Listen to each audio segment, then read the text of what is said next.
আসসালামু আলাইকুম। বাচ্চার চরিত্র কিভাবে সুন্দর হবে? ইসলাম ও আধুনিক মনোবিজ্ঞান কি বলছে? শাসন আমরা করব বাচ্চাদেরকে, কিন্তু সেটাও যাতে সম্মানের সাথে হয়। সেই শাসনটা হবে সম্মানের সাথে। সেটা কিরকম? যে ইসলামে আসলে সবচেয়ে যে বিষয়টা বেশি শিক্ষা দেওয়া হয়েছে সেটা হচ্ছে ভারসাম্য। ইসলাম ভারসাম্য শিক্ষা দেয়। অতিরিক্ত কঠোরতাও নয়, আবার লাগামহীন স্বাধীনতা নয়। এবার আধুনিক মনোবিজ্ঞানী আ ডিয়ানা বামরাইন, তিনি ইউকের একজন মনোবিজ্ঞানী এবং তিনি প্যারেন্টিং স্পেশালিস্ট আ হিসেবে খ্যাত। তিনি অথরিটেটিভ যে প্যারেন্টিংটা আছে, এই প্যারেন্টিংটা তিনি করতে বলেছেন। এই প্যারেন্টিংটাকে তিনি এই স্টাইল, এটা হচ্ছে একটা parenting style, authoritative parenting style. এই স্টাইলটাকে তিনি ফলো করতে বলেছেন। কেন বলেছেন? এখানে একটা ভারসাম্য আছে। এখানে নিয়মও আছে, আবার ভালোবাসাও আছে। যেখানে ভালোবাসাও আছে এবং নিয়মও আছে, সেখানে কিন্তু শিশু চরিত্র অত্যন্ত সুন্দর হবে। অর্থাৎ আপনি ভালোবাসা দিয়ে শিশুকে নিয়ম শেখাবেন, শিশুর নিয়ম মেনে আপনার মনকে জয় করবে। এভাবে কিন্তু দেখা যায় যে শাসন কিন্তু সম্মানের সাথে আপনার সন্তানের চরিত্র অত্যন্ত সুন্দর হতে পারে। এরপর হচ্ছে যে নৈতিক আলোচনা করা। কোরআনে এ বিষয়ে কিন্তু বারবার তাকিদ দেওয়া হয়েছে, বলা হয়েছে তোমরা কি চিন্তা করো না? এটা কিন্তু আসলে একটা নৈতিক যুক্তি এবং চিন্তা করার একটা আহ্বান জানানো, যে আপনি এই নৈতিক যুক্তি এবং চিন্তা যদি করেন আপনার সন্তানকে নিয়ে, যে তার নৈতিকতাটাকে উন্নত করবার জন্য আপনার মাথায় যদি এই চিন্তাটা থাকে, তাহলে নিঃসন্দেহে আপনি প্রতিনিয়তই আপনার সন্তানের চরিত্র উন্নত হচ্ছে কিনা, তার নৈতিকতা উন্নত হচ্ছে কিনা, এই বিষয়টা কিন্তু আপনি অবশ্যই ভাববেন।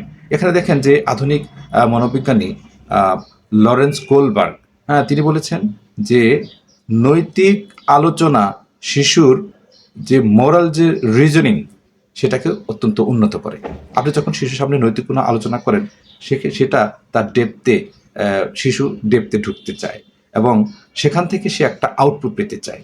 এই যে মোরাল রিজনিং, এটা কিন্তু আসলে এই আধুনিক মনোবিজ্ঞানও বলছে যে এই মোরাল রিজনিংটা আপনি যখন আপনার নৈতিক যুক্তি এবং চিন্তা করার যে আহ্বানটা আপনার সন্তানকে জানাচ্ছেন, তখন সে মোরাল রিজনিংটা সেখান থেকে শিখছে। এটা শিশু চরিত্রকে অত্যন্ত উন্নত করে। এরপর হচ্ছে যে আত্মনিয়ন্ত্রণ এবং তাকওয়া। যে কোরআনে বলা হয়েছে যে আল্লাহ তালা ধৈর্যশীলদের সাথে আছে, ইন্নাল্লাহ মাআস সাবিরিন, যেটা সূরা বাকারার 15 নম্বর আয়াতে, 153 নম্বর আয়াতে যেটা বলা আছে, যে ধৈর্য এবং আত্মনিয়ন্ত্রণই হচ্ছে চরিত্রের মূল। এই জন্য দেখবেন যে যে ধৈর্য হারায় ফেলে, যে রেগে যায়, সে কিন্তু আসলে হেরে যায় প্রকৃত অর্থে। আপনি যখন ধৈর্য হারিয়ে ফেলেন, যে তখন অনেক দূষণীয় কাজ, যেগুলো বর্জনীয় কাজ, সেগুলো করে ফেলেন।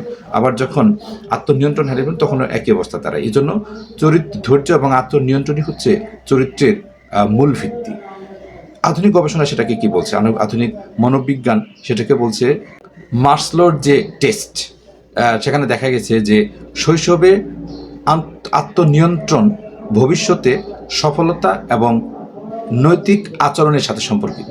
অর্থাৎ শৈশবে যদি আপনার বাচ্চাকে আপনি আত্মনিয়ন্ত্রণটা শেখাতে পারেন, তাহলে দেখবেন যে এই এই বাচ্চা যখন ভবিষ্যতে সে বড় হচ্ছে, তার প্র্যাকটিক্যাল লাইফে যাচ্ছে, সে ভবিষ্যতে সফলতা এবং নৈতিক আচরণের সাথে, হ্যাঁ, সে তখন কোপ করতে পারছে এবং সে সফল হচ্ছে। নৈতিকভাবেও সে তার আচরণটাকে অত্যন্ত উন্নত করতে পারছে।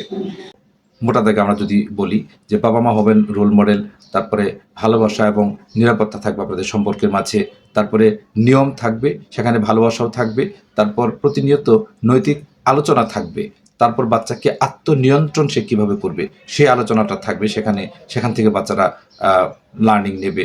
তারপর ধর্মীয় চর্চা এই অন্তর্ভুক্ত করতে হবে।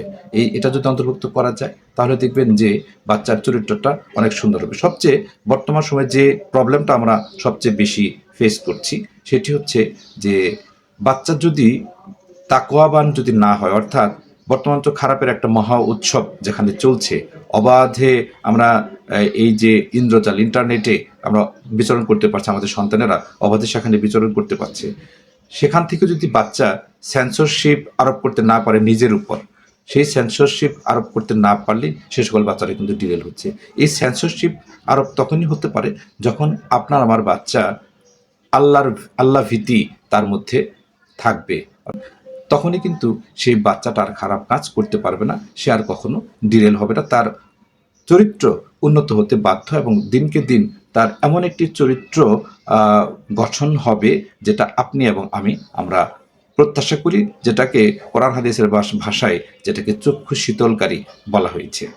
তো আজকে যে বিষয়গুলো আমরা বলবার চেষ্টা করেছি, আমরা আশা করি যে আমরা সকলেই এই বিষয়গুলির দিকে নজর দিব এবং প্র্যাকটিস করব, আমাদের সন্তানেরা হয়ে উঠুক আমাদের জন্য চক্ষু শীতলকারী সন্তান। সেই শুভ প্রত্যাশায় আজকের মতো বিদায় নিচ্ছি। আল্লাহ হাফিজ। আসসালামু আলাইকুম রহমতুল্লাহ।